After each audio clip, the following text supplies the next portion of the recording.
Alright, Shalom.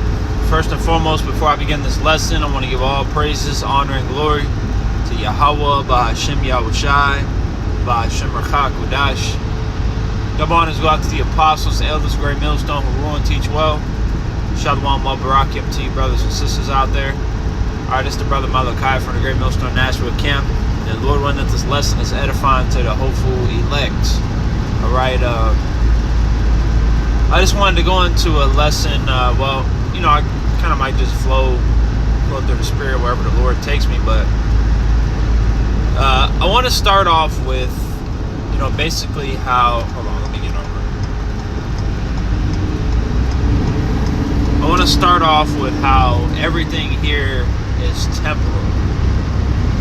Now, I got the etymology of the word temporal pulled up, and I'm going to go ahead and read that in just a second. But basically, don't have your mind fixated on the things of this world. Because the reality is, man, we ain't got much longer. Alright, nobody's saying cash out. Nobody's saying quit your job. Nobody's saying, do no crazy. We got to use our noggins. Okay, society is still standing, so we need to still stand with it. But you ain't gonna grow old in this place, bro. You're not gonna be able to you're not gonna be able to buy a house. Or you're not gonna be able to buy a car, probably flat out, unless it's from somebody. I'm saying you ain't gonna be able to drop no damn $25,000 in some nice ass new car, more than likely. And even if you do, still don't fixate your mind on those things. Which I don't personally know any brother that can do that, but regardless, you get the point that I'm making here. That this place ain't gonna go on for much longer, man. They're trying to have a lot of things. They're trying to have the shit established by 2030. We're already over halfway through 2026. So what does that mean? They're gonna start really implementing things over the next couple years. I was talking to a brother a couple days ago. And he was talking about his job and where he's at. And he was like, in a few years, they might have some big changes. And he's like, I hope that we don't even get to that. Yeah, I hope we don't either. You just gotta buckle down in the situation that you got. If you can make it better, cool. If not, then hey, if it's sufficient, if your daily bread's getting made, then fuck it, bro. Just sustain that. The most important part is doing the work of the Lord. That's what matters. That's the main thing that matters. Going to work is necessary. We need money, right? But you should be doing more work for the Lord than you are for Esau. And I'm not, because of course you're going to be at work way more than you're doing the work of the Lord, because most people work 40 hours a week, right? But what I'm saying is like your effort.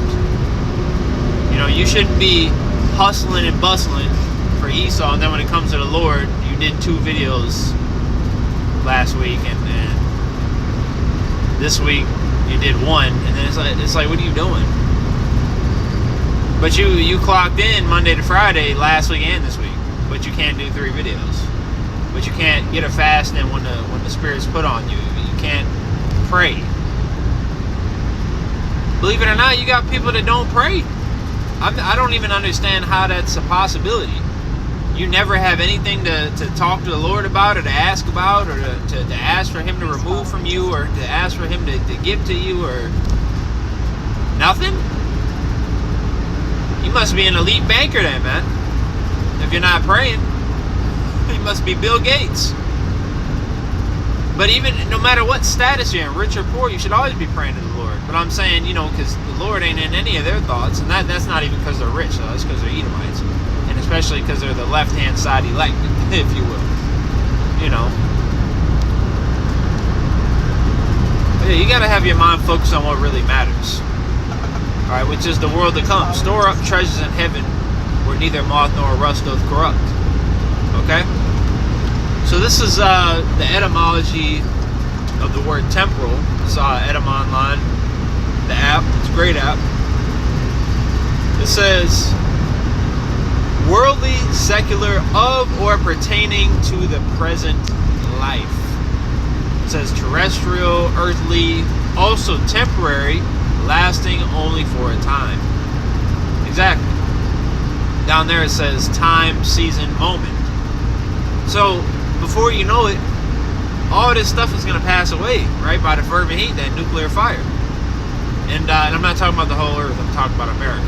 Because that's where I reside this lifetime, is in Babylon the Great. All right, but because the whole earth isn't going to be destroyed. But America is prophesied in the scriptures, in the Bible, to be burned by nuclear fire and destroyed. Okay? And like it says in 2nd Esdras, the 16th chapter, it talks about, therefore they that labor in vain. You know, you got people trying to build up, establish a family. Nothing wrong with having savings, but I'm saying some people over here, they're putting their heart and trust into that. Like, bro, even if you have 100K saved up for some unknown reason, let's say you have 100K, you got 100 grand saved in the bank account. The economy collapsed, the dollar ain't gonna be worth shit. The chip come out, the dollar ain't gonna be worth shit. If you lose all your shit and you lose your wallet and everything, somebody robs you because, you know, because society's breaking down and people are becoming like animals out here, and the money ain't gonna be worth shit. There's a lot of situations where that money that you got saved up is not going to help you. Now, definitely now, save, right? Because if you can put some money aside, even a little bit, you know, it can help. You know, in a time when you need it. Maybe you lose your job and you need something to get you through a week or two till you find another one. All right, maybe you got a car issue. You know, maybe yeah, who knows? There's a lot of random shit that can happen in Babylon, especially being in the ministry. All right, being in the straight gate. You know, there's so many things that could take place. Maybe a brother, right? Maybe a brother needs something, and he ain't got the funds for it. Well, and you got 2K saved up, and he needs $100. Boom! Like, come on, bro. You know. Personally, me, you know, is my savings where I want it to be? No, but it's a hell of a lot better than it's been, and I'm needing it for this transition into a new gig. So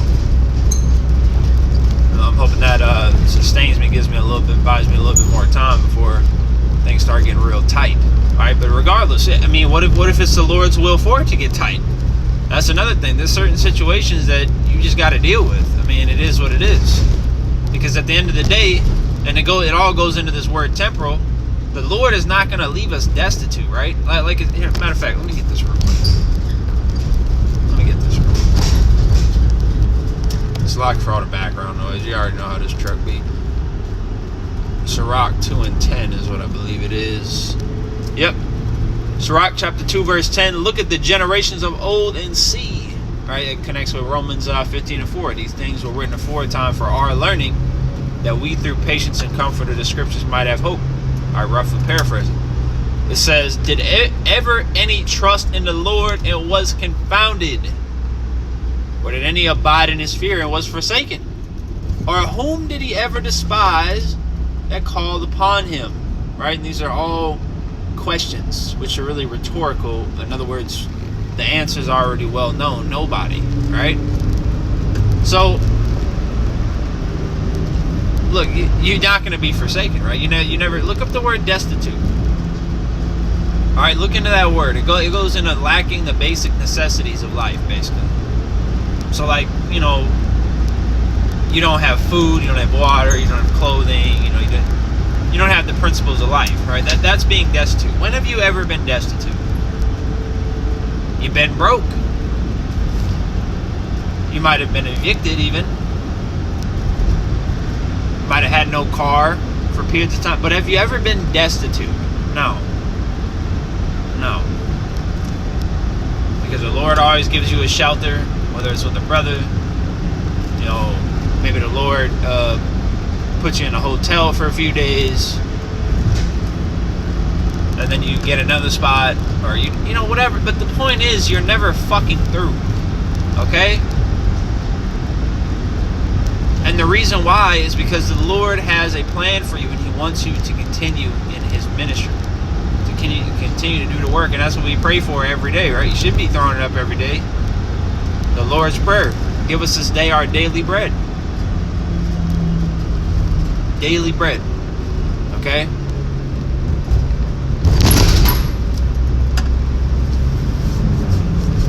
Because everything outside of that is, is great. The Lord's throwing that to you, and cool. You can enjoy yourself a little bit, put money to the side, but the focus is the daily bread, because once again, all this is temporal. This is not our kingdom. This is not our rest. If you endure unto the end, you're going to go to the kingdom, and you're going to have all the wealth that you could possibly imagine. And at that point in time, it's not even, what is wealth? I mean, fuck money, we're going to have the whole earth, right? We're not going to have to work again. We're going to have new bodies. So let these people have this shit, bro. Let these people have their 401ks, their blue collar jobs, their 6 figures a year. Let them have that shit, man. Because all that shit is going to be vanity when all hell breaks loose. And damn sure when them missiles start flying. Because for some people, they're going to take that chip and they're going to seemingly continue their legacy. And then their flesh is going to get dissolved by nuclear fire. And then we're going to see if that shit was really worth it. Was it really worth it? Putting your mind and soul into Babylon and a pension and a 401k and all this other bullshit. Okay? 2 Corinthians chapter 4, verse 17 to 18. I'm going to close it here. It says, "For our light affliction, which is but for a moment." Once again, temporal, right? Which this is actually where I get the word from, verse 18, right? It says, "Worketh for us a far more exceeding and eternal weight of glory. While we look not at the things which are seen, but the things which are not seen. For the things which are seen are temporal, but the things which are not seen are eternal." Right? So everlasting, forever. And we're never going to have to worry about anything ever again once we get to the kingdom. Alright? And then, like Scripture say, "I have not seen nor ear heard." The kingdom is going to be way beyond anything we can possibly imagine. There's nothing that you can get in Babylon that's beyond your imagination. Alright, this is all a bunch of fucking bullshit. Okay, you got a nice car. Your back still hurt. Okay, you got a good looking woman. She's still obnoxious. Okay, you got some good food. There's still probably pesticides in it. You know what I'm saying? Okay, you got some good shoes. They're probably only gonna last 6 months. Like, bro, all this shit is vanity and corruptible.